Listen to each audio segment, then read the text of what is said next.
کسی جنگل میں ایک شیرنی رہتی تھی جس کے دو بچے تھے۔ وہ اپنے دونوں بچوں کو بہت چاہتی تھی اور بڑے لاڈ و پیار سے انہیں پال پوس رہی تھی۔ جب تک بچے چھوٹے تھے تب تک شیرنی روزانہ ان کے لیے دوسرے جانوروں کا شکار کر کے لاتی اور خوب پیٹ بھر کر انہیں کھلاتی۔ پر جب بچے تھوڑے بڑے ہوئے تو اس نے بھی انہیں اپنے ساتھ شکار پر لے جانا چاہا تاکہ وہ اپنا شکار خود کرنا سیکھ جائیں۔ بڑا بچہ فوراً تیار ہو گیا، لیکن چھوٹا بچہ میری طبیعت ٹھیک نہیں ہے، کچھ دنوں بعد چلوں گا وغیرہ بہانے کرنے لگا۔ شیرنی بڑے بچے کو لے کر شکار پر چلی گئی۔ کچھ دن اور بیت گئے پر چھوٹا بچہ پھر بھی شکار پر جانے کے لیے راضی نہیں ہوا۔ دراصل وہ بہت ہی کاہل تھا۔ وہ سوچتا جب بیٹھے بٹھائے کھانے کو مل جاتا ہے تو پھر محنت کیوں کرے۔ شیرنی اسے روزانہ سمجھاتی کہ وہ شیر کا بچہ ہے اور اسے خوراک حاصل کرنے کے لیے خود ہی جدوجہد کرنی چاہیے، ورنہ اس کی عادت میں سستی شامل ہو جائے گی اور اس کی اس کمزوری کا دوسرے جانور فائدہ اٹھائیں گے اور اس کے مقابلے پر بھی آنے لگیں گے۔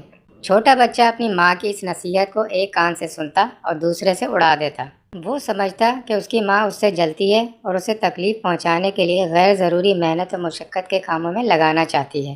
وقت تیزی سے گزرتا گیا اور رفتہ رفتہ شیرنی کے دونوں بچے بڑے ہو گئے۔ بڑا بچہ بہت ہی ہوشیار اور پھرتیلا نکلا۔ اس کے برخلاف چھوٹا بچہ بہت ہی کاہل اور سست تھا۔ وہ اپنی ماں اور بڑے بھائی کے ٹکڑوں پر زندگی گزار رہا تھا۔ ایک دن ایک شکاری جنگل میں آیا اور شیرنی کو اپنی گولی کا نشانہ بنا دیا۔ جب بڑے بچے کو، جو اب شیر بن چکا تھا، اس حادثے کا پتہ چلا تو اسے بہت ہی دکھ ہوا۔ اس نے شکاری سے اپنی ماں کا بدلہ لینا چاہا، لیکن اس وقت تک شکاری جا چکا تھا۔ ناچار وہ اپنے چھوٹے بھائی کے پاس آیا اور بڑے پیار سے بولا، بھائی، ہماری ماں اس لیے ماری گئی کہ بڑھاپے کی وجہ سے وہ بہت کمزور ہو گئی تھی۔ ماں کے بعد اب دنیا میں صرف تم ہی میرے عزیز ہو، اور میں ڈرتا ہوں تمہاری یہ سستی اور کمزوری تمہیں بھی کسی ظالم انسان کا شکار نہ بنا دے۔ اس لیے اب سستی اور کاہلی چھوڑ دو اور میرے ساتھ تمام کاموں میں حصہ لو اور شکار پر چلا کرو۔ یہ سن کر چھوٹا شیر غصے سے بھڑک اٹھا اور چیخ کر بولا، تم مجھ سے حسد کرتے ہو، میری پرواہ مت کرو، مجھے خدا نے پیدا کیا ہے، وہی میری حفاظت کرے گا اور رزق بھی دے گا۔ اس پر بڑا شیر بولا، بے شک خدا رازق ہے، اس نے سب کو پیدا کیا ہے اور وہی سب کو رزق بھی دیتا ہے، پر ساتھ ہی وہ یہ بھی کہتا ہے کہ تم محنت کرو، اس کا پھل میں تمہیں دوں گا۔ جب تم رزق کے لیے محنت اور جدوجہد نہیں کرو گے تو وہ تمہیں رزق کہاں سے دے گا؟ اس پر چھوٹا شیر تنک کر بولا، مجھے یہ نصیحت دینے کی ضرورت نہیں، میں اپنا اچھا برا خوب سمجھتا ہوں۔ اپنے چھوٹے بھائی کی اس ہٹ دھرمی پر بڑے شیر کو بہت دکھ ہوا اور وہ خاموش ہو کر چلا گیا۔ دن گزرتے گئے۔ بڑا شیر جب بھی کوئی شکار کرتا چھوٹے بھائی کا حصہ اس کے پاس ضرور پہنچا دیتا اور وہ بے حیائی کا لباس پہن کر اسے خوب مزے مزے سے کھاتا۔ کچھ دن بعد بڑے شیر کے بیوی بچے ہو گئے۔ اب اسے اپنے بچوں کو بھی کھلانا پڑتا تھا اور اپنے چھوٹے بھائی کو بھی۔ چنانچہ کبھی کبھی اس کے ننھے منھے بچے بھوکے رہ جاتے۔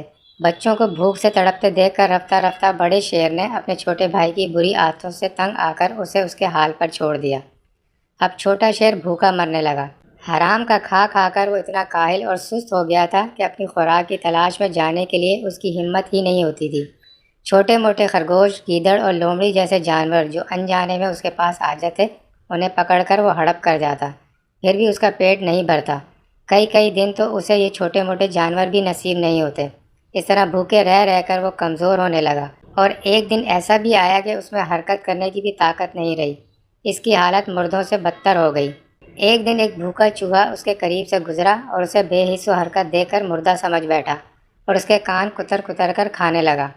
چھوٹے شیر کو تکلیف محسوس ہوئی۔ آنکھ کھول کر دیکھا تو ایک حقیر چوہا اس کا کان کتر کتر کر کھا رہا تھا۔ چھوٹے شیر کو بڑا غصہ آیا، لیکن کمزوری کی وجہ سے حرکت بھی نہیں کر سکا۔ پیٹ بھرنے کے بعد چوہے نے ایک لمبی ڈکار لی اور دوڑتا ہوا اپنے بھوکے ساتھیوں کے پاس آیا اور انہیں بھی یہ خوشخبری سنا دی۔ وہ سب کے سب خوشی کے نعرے لگاتے ہوئے شیر کے پاس گئے اور جسے جہاں موقع ملا بے تحاشا شیر کی کھال کتر کتر کر کھانے لگے۔ غصے اور تکلیف سے چھوٹے شیر کا برا حال تھا۔ وہ ان حقیر چوہوں کو سزا دینا چاہتا تھا، لیکن اس کی کاہلی نے اس وقت اسے چوہوں سے بھی کمزور بنا دیا تھا۔ چوہوں کو اس کی کھال کترتے دیکھ کر بہت سے چھوٹے گوشت خور جانوروں نے بھی اس پر حملہ کر دیا۔ چھوٹا شیر ذرا سی بھی حرکت نہیں کر سکا۔ وہ اپنی ان غلطیوں پر پچھتاتا رہا جن کی وجہ سے وہ آج اس حال کو پہنچا تھا کہ حقیر سے حقیر جانور بھی اسے اپنے سے حقیر جان کر اپنی خوراک بنا رہے تھے۔ دیکھتے ہی دیکھتے یہ حقیر اور ڈرپوک قسم کے جانور جنگل کے اس راجے کو جو اپنی کاہلی اور آرام طلب عادتوں کی وجہ سے آج اس عبرتناک مقام کو پہنچا تھا، چٹ کر گئے۔ سچ ہے، کاہل کا حشر ہمیشہ برا ہوتا ہے۔